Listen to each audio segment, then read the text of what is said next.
పెళ్ళైనా పండగైనా వేడుక ఏదైనా పట్టుచీరల ప్రత్యేక వేదిక వారాహి సిల్క్స్.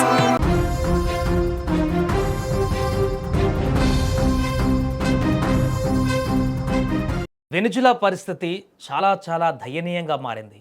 అక్కడ జరిగినటువంటి భూకంపాలు ఏదో సరే వచ్చాయి, భూకంపాలు, శిథిలాలు, మొత్తం కుప్పకూలిపోయే భవనాలు, కొంతమంది చనిపోయారని చెప్పేసి అనుకున్నాం. కానీ ఇప్పుడు అక్కడ పరిస్థితి ఎంత దారుణంగా ఉందంటే 4 రోజులు కావస్తుంది వెనుజులాలో భూకంపాలు వచ్చి ఇప్పుడు అక్కడ రెస్క్యూ ఆపరేషన్ కొనసాగుతుంది. 4వ రోజు వచ్చినా కూడా ఇంకా అక్కడ తవ్వినా కొద్దీ మృతదేహాలు బయటపడుతూనే ఉన్నాయి. 1 కాదు 2 కాదు, ఇప్పటి వరకు 900కి పైగా మృతదేహాలు లభ్యమయ్యాయి. ఇంకా శిథిలాల కింద తవ్వినా కొద్దీ మృతదేహాలు బయటపడుతూనే ఉన్నాయి. అనేక మంది కొన ఊపిరితో కొట్టుమిట్టాడుతున్న పరిస్థితి ఇంకా కొనసాగుతుంది. చనిపోయినటువంటి వారి మృతదేహాలు కూలిపోయినటువంటి పరిస్థితులు అక్కడ బయటపడుతున్నాయి. ఇంకా దారుణమైనటువంటి సిచ్యువేషన్ ఏంటంటే మీరు నమ్మరు, 50,000 మంది ఆచూకీ లభించట్లేదు. 50,000 మంది ఎక్కడికి వెళ్ళిపోయారు? వారి పరిస్థితి ఏంటి? ఏ శిథిలాల కింద ఉన్నారు? వారికి ఏమైంది? ఈ ప్రశ్నలు ఇప్పుడు ఊహిస్తేనే భయంకరంగా మారుతుంది. ఇంకా రెస్క్యూ ఆపరేషన్ కొనసాగుతున్నది. అంత భారీ విపత్తు జరిగింది అక్కడ. 2 సార్లు భూకంపం సంభవించింది వెనుజులాలో. 7.2 ఒకసారి 7.5 తీవ్రతతోటి సంభవించాయి ఈ 2 భూకంపాలు. ఉత్తర వెనుజులాను అతలాకుతలం చేసేసాయి పూర్తిగా. మరలా కోలుకోవడానికి ఎన్ని సంవత్సరాలు పడుతుందో కూడా తెలీదు. రాజధాని కారాకస్ సమీపంలోని తీర ప్రాంత నగరం లాగ్వైరా అత్యంత తీవ్రంగా దెబ్బతింది ఈ భూకంపాలలో. భారీ అపార్ట్మెంట్లు, వాణిజ్య భవనాలు క్షణాల్లో కుప్పకూలిపోయాయి. అనేక ప్రాంతాలలో శిథిలాల కింద వందలాది మంది చిక్కుకుపోయినట్లుగా అధికారులు చెబుతున్నారు. దానికి తగ్గట్టుగా రెస్క్యూ ఆపరేషన్ చేస్తున్నారు. శిథిలాల నుంచి తవ్వినా కొద్దీ మృతదేహాలు వస్తూనే ఉన్నాయి. గాయపడ్డటువంటి వారు, చిక్కుకున్న వారు బయటికి వస్తూనే ఉన్నారు. మొత్తం ఇప్పటి వరకు అధికారిక లెక్కలు చెప్తున్న దాని ప్రకారం 920 మంది మృతదేహాలు కనుగొన్నారు. ఇంకా తవ్వినా కొద్ది మృతదేహాలు అక్కడికి వస్తున్నాయి. సహాయక చర్యలు మాత్రం ఆశించిన వేగంగా సాగడం లేదంటే అక్కడ స్థానికులు ఆగ్రహాన్ని వ్యక్తం చేస్తున్నారు. అన్ని రకాల సేవలు అందించేందుకు ప్రయత్నం చేస్తున్నా కూడా వారికి ఉన్నటువంటి ఎఫర్ట్ సరిపోవట్లేదు. వెనుజులాలో చాలా చోట్ల భారీ యంత్రాలు లేకపోవడంతో కుటుంబ సభ్యులు, స్థానికులు, వాలంటీర్లే చేతులతో శిథిలాలను తొలగిస్తూ అక్కడ ఉన్నటువంటి ప్రజలు ఒక్కొక్క శిథిలాన్ని, ఆ కూలిపోయినటువంటి భవనాలని లేపి ఆ కింద ఎవరైనా ఉంటే వెతికి వాళ్ళని బయటికి తీసేటువంటి పరిణామానికి దారితీస్తున్నాయి. అక్కడ 5 నెలల తన చిన్నారి గల్లంతైందంటూ ఓ తల్లి కన్నీరు మున్నీరు అవుతున్నటువంటి పరిస్థితి అక్కడ దయనీయంగా మారింది. ప్రభుత్వ సహాయం కనిపించడం లేదంటూ మరో బాధితురాలు ఆమె ఆవేదన వ్యక్తం చేస్తున్నటువంటి దృశ్యాలు నెట్టిట వైరల్గా మారుతున్నాయి. ఒక్కొక్కరిది ఒక్కొక్క కథ, ఒక్కొక్కరిది ఒక్కొక్క గాథ. ఇప్పటి వరకు 920 మంది మృతి చెందగా సుమారుగా 3,000 మందికి పైగా గాయపడ్డారు. చాలామంది సీరియస్గా ఉన్నారు. మరో 50,000 మందికి పైగా ఆచూకీ లభించట్లేదు. లోకల్ మీడియా అక్కడ చెప్తుంది. పలు నివేదికల ఆధారంగా ఐక్యరాజ్య సమితి చెప్తున్నాయి. శిథిలాల కింద ఇంకా 172 మంది చిక్కుకుపోయినట్లుగా అధికారులు చెప్తున్నారు. గణాంకాల విషయంలో ప్రభుత్వం దాపరికం చేస్తుందంటూ కూడా విమర్శలు అక్కడ కనిపిస్తున్నాయి. ఓవరాల్గా వేల సంఖ్యలోనే మృతులు అక్కడ ఉన్నట్టుగా కనపడుతుంది. 920, ఆల్మోస్ట్ 1000 మంది చనిపోయినట్టుగా తెలుస్తుంది అనధికారికంగా. ఇంకా ఫైనల్ లెక్కలు ప్రభుత్వం కనుక ఉన్నట్టుగా చెప్తే వేల సంఖ్యలో మృతదేహాలు బయటకు వచ్చే అవకాశం ఉన్నట్టుగా తెలుస్తుంది.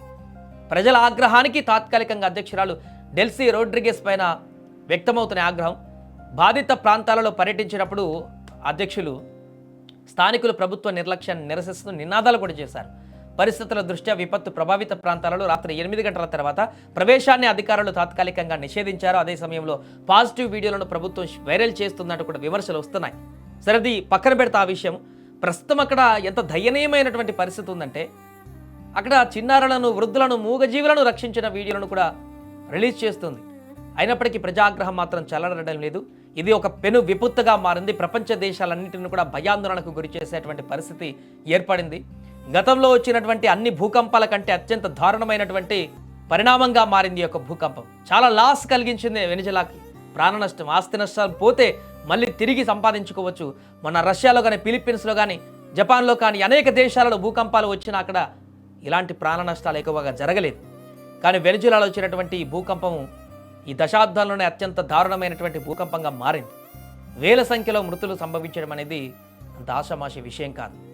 ఇంకా 50,000 మంది ఆచూకీ లభించట్లేదంటే అసలు వారి పరిస్థితి ఏంటి? వారి ఆచూకీ ఎందుకు గల్లంతైంది? ప్రభుత్వం ఏమైనా లెక్కలు బయటికి చెప్పట్లేదా? లేకుంటే 50,000 మంది ఇంకా శిథిలాల కిందే ఉన్నారా? ఈ లెక్కన చూస్తే కొన్ని వేల సంఖ్యలో అక్కడ మృతుల సంఖ్య బయటకు వచ్చే అవకాశం ఉందేమో అన్నటువంటి భయాందోళన కలుగుతుంది. అక్కడ అక్కడ చెప్తున్నారు స్థానిక మీడియా కానీ స్థానికులు కానీ తెలిసిన వాళ్ళు కానీ ఒక్కొక్కరు మా బంధువులు, మా కొడుకులు, మా తల్లిదండ్రులు, మా కుటుంబ సభ్యులు ఎక్కడా అని చెప్పేసి వెతుక్కుంటూ ఆ శిథిలాల దగ్గర వాళ్ళే ఆ శిథిలాలను తొలగిస్తున్నటువంటి దృశ్యాలు కన్నీరు పెట్టిస్తున్నాయి ఒక్కొక్కరిని అక్కడ. ఇలాంటి దారుణమైనటువంటి పరిస్థితి వెనిజులాలో గతంలో ఎప్పుడు కూడా చోటు చేసుకోలేదంటూ ఒక్కొక్కరు కన్నీరు మున్నీరు అవుతున్నటువంటి దృశ్యాలు అక్కడ ప్రతి ఒక్కరిని కలిచివేస్తున్నాయి. ఏదేమైనా ఒక భారీ పెను విపత్తు వెనిజులాని పూర్తిగా అతలాకుతలం చేసింది. రెస్క్యూ ఆపరేషన్ మరింత స్పీడప్ అయి ఇంకా శిథిలాల కింద వందల మంది చిక్కుకున్నట్టుగా తెలుస్తుంది. వారిని త్వరగా శిథిలాల నుంచి బయటికి తీస్తే ఎవరైనా కొన ఊపిరితో ఉన్నవాళ్ళు, సీరియస్గా ఉన్నవారు వారు ప్రాణాలు దక్కించుకునేటువంటి అవకాశం ఉంటుంది. లేదా చనిపోయి ఉంటే వారి మృతదేహాలనన్న బయటికి తీసే అవకాశం ఉంటుంది. ఆ రకంగా రెస్క్యూ ఆపరేషన్ ఇప్పుడు స్పీడప్ చేయాలంటూ కూడా డిమాండ్లు వినపడుతున్నాయి. అండ్ అలాగే రెస్క్యూ బృందాలు కూడా రంగంలోకి దిగాయి. ఇతర దేశాల నుంచి Chile, Spain, Switzerland, Mexico, Colombia, El Salvador దేశాల బృందాలు కూడా ఇప్పటికే సహాయక చర్యల్లో పాల్గొంటున్నాయి. అక్కడ అమెరికా కూడా 250 మందికి పైగా సిబ్బంది ప్రత్యేక శునకాలతో కూడిన సెర్చ్ అండ్ రెస్క్యూ బృందాలను కూడా పంపేందుకు సిద్ధమైంది. అన్ని రకాల ప్రయత్నాలు కొనసాగుతూనే ఉన్నాయి. అక్కడ ఇంకా రెస్క్యూ ఆపరేషన్ మాత్రం పూర్తవ్వట్లేదు. అనేక మంది చనిపోయినటువంటి దుర్వార్తను వినాల్సి వస్తుంది. గంటకు అక్కడ మృతుల సంఖ్య పెరుగుతున్నటువంటి దీన స్థితి చూసి అక్కడ ఉన్నటువంటి స్థానికులందరూ కూడా చనిపోయిన వాళ్ళలో మా బంధువులు ఉన్నారా అని వెతుక్కుంటున్నటువంటి వారి దీనమైనటువంటి మొహాన్ని చూసి ఒక్కసారిగా అందరికీ కన్నీళ్లు అక్కడ వస్తున్నటువంటి పరిస్థితి. ఏదేమైనా వెనిజులాలో జరిగినటువంటి ఈ భారీ విపత్తు అయితే ఇప్పుడు ప్రపంచ దేశాలను కూడా కలవరపెడుతుంది.